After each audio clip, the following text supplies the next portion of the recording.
Good morning, and welcome back to Daily Dhamma, a letter to our children. Today is May 2nd, and our reading is the Tower of Babel. Now nothing will be restrained from them which they have imagined to do. And that's Genesis 11, verse 6. Nimrod sought to build a tower to heaven. What exactly he intended to do when he got there isn't clear, but he was full of hubris. For their arrogance, Nimrod and his enablers had their previously common language confounded. Humility and a gentle tongue might have gotten them further. Right speech requires us to speak the language of the heart, even if we don't have a clue what the other person is saying.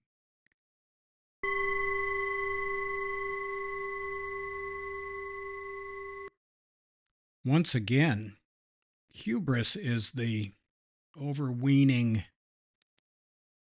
pride, the arrogance of believing that we know exactly what needs to be done next and that other people are full of it. And this is a real problem when we put ourselves ahead of God. And that can be a God of your understanding or your complete misunderstanding.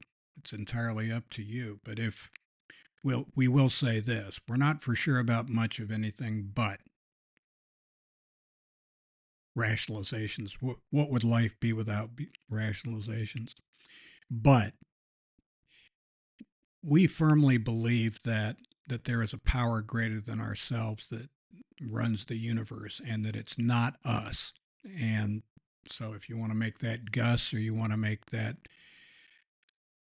grace over drama or whatever else you want to turn it into is fine by us. But we do believe that there is a power greater than us and that it's not up to us to tell other people what to do. What we should be paying attention to is our side of the street and keeping that clean.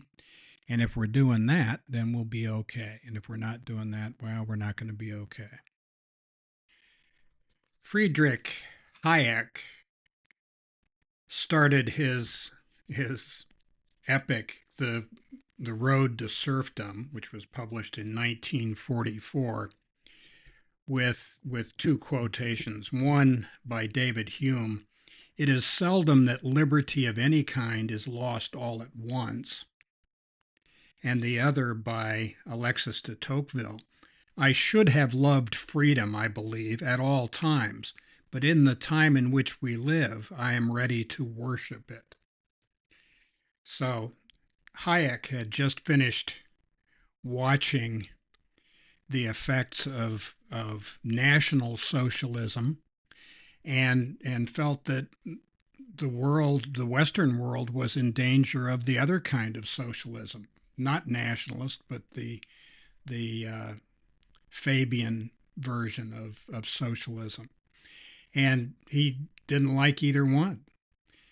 It was much later that he wrote a book called The Fatal Conceit, which was about the errors of socialism. This was published in 1988. And he said basically the same thing. He's talking about the hubris of believing that we have the technology and the deep wisdom to organize the lives of other people, and we don't.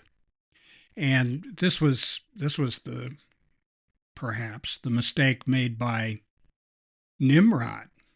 He's trying to organize everybody. He thinks he's got a good idea. The good idea fairy had pretty much taken up full-time residence in his head, and he decided he'd go to heaven and give God a piece of his mind. So God decided, okay, Mr. Smarty Pants, how about we confound all of your languages? Now try to tell people what to do. So happy trails to you until we meet again.